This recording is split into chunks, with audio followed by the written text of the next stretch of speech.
Hello, my needle drops. That was violent.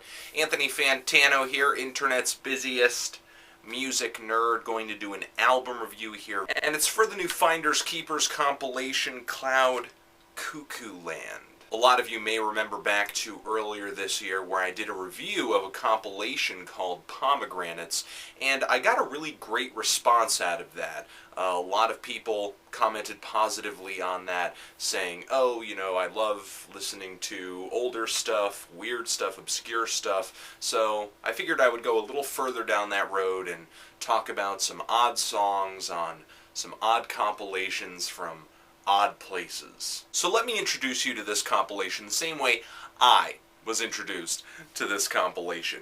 20 garish quills plucked from the plumage of krautrock's lesser spotted flock. Progressive pop, Cosmere slop, art school psych, post-rock ready-mades from the nest of the longest-running independent label of the Deutschrock generation. So in my head already I was like, Neu, Can, Kraftwerk, Faust, Cluster, but I was terribly, terribly disappointed.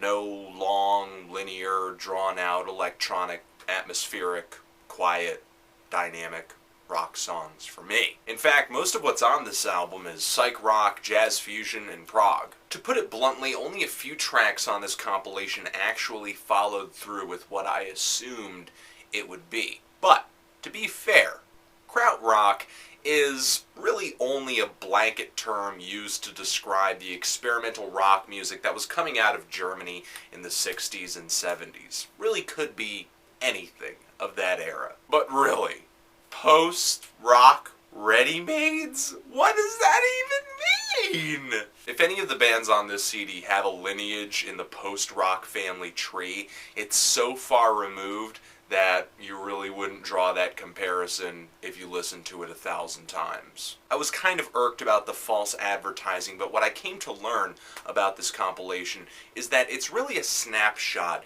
of the goings-on at a single German record label called Kuckuck. It just seems like a bunch of tracks that were released by this label between 1970 and 1974.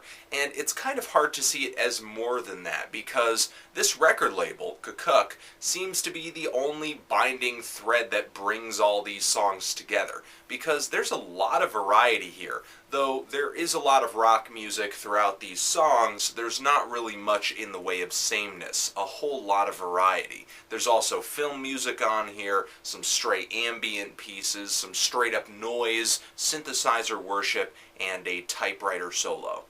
On track 7, it's there. The strange tracks on this thing really are strange, to the point where I can't help but just hold them in high regard for being so weird.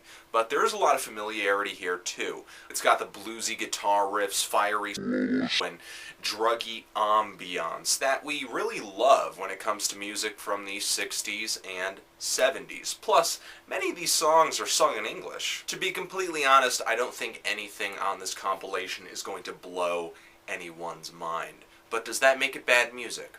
No. Absolutely not. In fact, I think it's pretty good music, and would like to compare it to this. You know how when you were a kid, it was pretty fun to find a rock, and then you'd turn it over, and then there'd be all these bugs under it creeping and crawling and going...